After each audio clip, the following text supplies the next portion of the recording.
కోట్ల లయబిలిటీని ప్రజల మీద రుద్దుతామంటే చూస్తా ఊరుకోవడానికి బీఆర్ఎస్ రెడీగా లేదు. Will definitely take it to the people of Hyderabad. ఎందుకంటే ఇది హైదరాబాద్ ప్రజలతో మీరు చేస్తున్న దోకా. ఇది హైదరాబాద్ ప్రజలకు మీరు 15,000 కోట్ల రుణం ఏదైతే రుద్దుతున్నారో ఒక ప్రైవేట్ వాడికి తీసుకొని, నేను ఇవాళ ఇంకా విచిత్రం, ఈ నిర్ణయం ప్రకటించగానే ఎల్ఎన్టీ స్టాక్ 3 రెట్లు పెరిగిందంట, 3% పెరిగిందంట.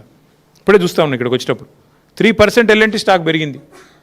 మరి వాళ్ళకి లాభం వస్తుంది స్టాక్ పెరిగితే, నీకేమొచ్చింది రాష్ట్రానికి? మీరు చెప్పండి నాకు. రాష్ట్ర ప్రభుత్వానికి వచ్చిన లాభం ఏంది నిర్ణయం వల్ల? ప్రైవేట్ వాడు వదిలించుకున్నాడు, నీకు అంటగట్టిండు, నువ్వు వాళ్ళ చేతిలోనే ఉండి నడిపించేది మేము నడపలేదా 10 ఏళ్ళు? నువ్వు కూడా అట్టే నడపాల్సింది. వాళ్ళ కాంట్రాక్చువల్ ఆబ్లిగేషన్ ఉంది. ఏ కారణం చేత, ఏ లోపాయికారి ఒప్పందం చేత, ఏ ముడుపుల కోసం, ఏ కమిషన్ల కోసం, వేటి కోసం రేవంత్ రెడ్డి గారి నిర్ణయం తీసుకున్నారు? సమాధానం చెప్పాలి.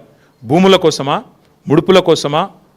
అందుకే ఈ విషయంలో పారదర్శకత లోపించింది కాబట్టి కేంద్ర ప్రభుత్వం కూడా జోక్యం చేసుకోవాలని మేము డిమాండ్ చేస్తున్నాం.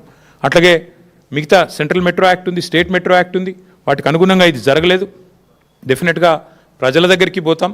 అవసరమైతే ఇంకా ఏ రూపంలో ముందుకు పోవాలో నిపుణులతో చర్చించి, పెద్దలతో చర్చించి నిర్ణయం తీసుకుంటాం. ఈ ప్రశ్నలన్నిటికీ ప్రభుత్వం నుంచి సమాధానం వస్తుందని ఆశిస్తున్నాం. రాకపోతే వారిని వదిలిపెట్టం, ప్రశ్నిస్తూనే ఉంటామని మీకు తెలియజేస్తాం. మీకేమైనా డౌట్ ఉందా? భూములు అమ్ముకోవాలి, రేవంత్ రెడ్డి గారు ఏం చేసినా దాని వెనకాల ఒక స్కీమ్ ఉంటుంది.